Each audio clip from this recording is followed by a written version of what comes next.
सद्गुरु निवृत्ती दिसतो घनदाट, सुषुप्तीचा घाट वेदतांची. आत्मा माया शिवशक्तीचे हे रूप, दिसते चिद्रूप अविनाश. ज्ञानदेव चढे ऐशी वाट देख, आकाशी असे मुख ती कैसे. माऊली ज्ञानेश्वर महाराज की जय. एकतरी ओवी अनुभवावी या ज्ञानयज्ञात श्रीमद भगवद्गीता अध्याय 7 ज्ञान विज्ञान योग याच्या 6व्या श्लोकाचं आपण चिंतन करत आहोत. एतद्योनीनि भूतानि सर्वाणि त्युपधारे, अहम कृष्णस्य जगतः प्रभवः प्रलयस्तथा.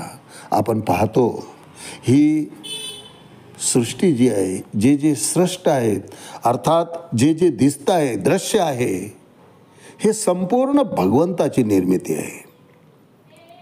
दृश्य असो अदृश्य असो, जे जाणवत आहे ते सर्वच भगवंताची निर्मिती आहे महाराज. सर्व सृष्ट प्राणीमात्रांचा उगम, या संपूर्ण सृष्टीचा उगम भगवंताच्या परा आणि अपरा या 2 शक्तीमध्ये होत असतं. आपण याचं चिंतन केलं याआधी की पराशक्तीमध्ये जीव येतात आणि अपरामध्ये जड येतं. अर्थात चेतन आणि जड यांच्या संयोगानं हे त्रिजगत आकाराला येत असतं भगवंत सांगतात.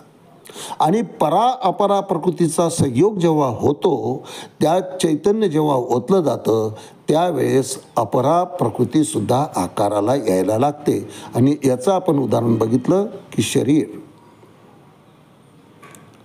शरीर जड आहे तरी स्थित्यंतर घडत आहे का? आत परा प्रकृती आहे, जीवात्मा आहे. सर्व सृष्ट अस्तित्वातील प्रत्येक वस्तू म्हणजे जड आणि चेतनत्वाची निर्मिती आहे. दोन्हीपासून ती निर्मित होत असतं. प्रत्येक वस्तू जी काही असेल, चेतन आणि जड यांच्यामुळेच ते निर्मित होतं. आणि चैतन्य हे सृष्टीचं मूळ आहे महाराज. चैतन्य नसेल तर काय होतं, हे शरीरातलं चैतन्य निघून गेल्यावर त्या शरीराची जी दशा होते किंवा त्या शरीराकडे पाहण्याचा जो आपला दृष्टिकोन होतो, तुका म्हणे मढे शृंगारिले जैसे, त्या शृंगाराला काही अर्थ राहत नाही. नवे नवे कुठल्याच गोष्टीला अर्थ राहत नाही. एकदा ते कलेवर झालं, मृत झालं, फक्त देहरूपानं शिल्लक असेल तर तो देहही काही क्षणापुरता आहे, मर्यादित कालावधीत आहे. का? चैतन्य निघून गेला आहे, जीव निघून गेलेला आहे. आता फक्त अंत्यसंस्कार त्या शरीराचे बाकी आहेत. तसं चैतन्य जर नसेल तर सृष्टीला अर्थच नाही. चैतन्य हे सृष्टीचं मूळ आहे महाराज. पदार्थाची निर्मिती चैतन्यामुळेच होत असते. कारण चैतन्य भोग घेत असतो प्रकृतीचा, आणि भौतिक जग हे केवळ चेतन शक्तीच्या आधारानं अभिव्यक्त होत असतं, निर्मित होत असतं. बघा ना, आपण पाहिलं ना उदाहरण, शरीर जड आहे पण आतलं चैतन्य, आत जो आत्मा वास करतोय तो, त्या आत्म्यामुळे त्यातला बदल घडत आहेत. लहान मूल होतं, त्यातून कौमार्य अवस्था आली, त्यातून तारुण्य येतं, त्यातून वृद्धावस्था येतं, आणि पुन्हा त्यातून तो निघून जातो. आणि तो निघून जातो त्यावेळेस समजतं की जडच आहे, त्याची किंमत काहीच नाही महाराज. किमती जे होतं ते परमात्म्याचं अंश होतं, ते चैतन्य होतं, ते निघून गेलं. आणि ते निघून गेलं की देहाची जी अवस्था आहे, तसं सृष्टीतलं चैतन्य जर काढून घेतलं तर सृष्टीची अवस्था ही तशीच होईल महाराज. हे सर्व देहाच्या शक्तीमुळे होतं. तसं सृष्टीतल्या चैतन्य शक्तीमुळं, पराशक्तीमुळंच अपरा आकाराला येत असतं. त्या शक्तीमुळेच ते घडत असतं. कारण त्या ठिकाणी पराशक्ती अर्थात जीवात्मा उपस्थित असतो. आणि जीवात्मा हा भगवंताचा अंश आहे. साहजिकच निर्मिती त्याच्याकडून सहजपणे होत असतं. भगवंत ते करून घेत असतात. कारण भगवंतानं सांगितलं आहे, मोकाट सोडलेलं नाही. अहम कृष्णस्य जगता प्रभवा प्रलय असतता. कसं एतद्योनिनी भूतानी सर्वाणी त्युपधारे. एका माळेमध्ये मी त्यांना ओवून ठेवलेलं आहे. प्रत्येकाला मर्यादा घालून दिलेलं आहे आणि त्या मर्यादेमुळं या संपूर्ण सृष्टीचं, या त्रिजगताचं नियंत्रण आपोआप होत असतं. ते दिसत आहे आपोआप, पण त्याचा सूत्रधार भगवंत म्हणतात मी आहे. मी मनात आणल्यावर काहीही करू शकतो. आणि याचं उदाहरण आपण पाहिलं आहे महाराज.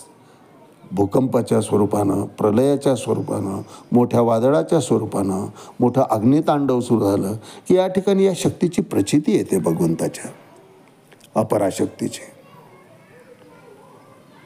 एतत् योनिनी भूतानि सर्वाणि त्युपधारे अहं कृष्णस्य जगतः प्रभवः प्रलयस्तथा.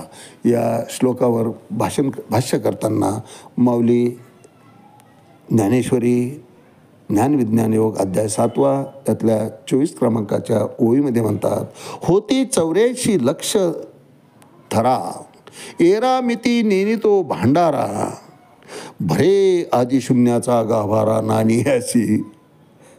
अर्थात होती 84 लक्ष धरा. त्याच्या 84 लक्ष योनीचे आकार वेगवेगळे होतात परा अपरा प्रकृतीच्या संयोगामुळं. पुन्हा त्यामध्ये इतर पोटजाती वेगळे असतात. सापाची एकच जात कुठे आहे महाराज? माणसाच्या जातीविषयी मी बोलणार नाही. सापाची एक जात कुठं आहे? वेगवेगळे जात आहेत. विषारी आहेत, काही बिना विषारी आहेत, काही फणाधारी आहेत, काही पाण्यात राहणारे आहेत, काही उडणारे आहेत. वेगवेगळे त्याच्या जातीचे कितीतरी प्रकार आहेत.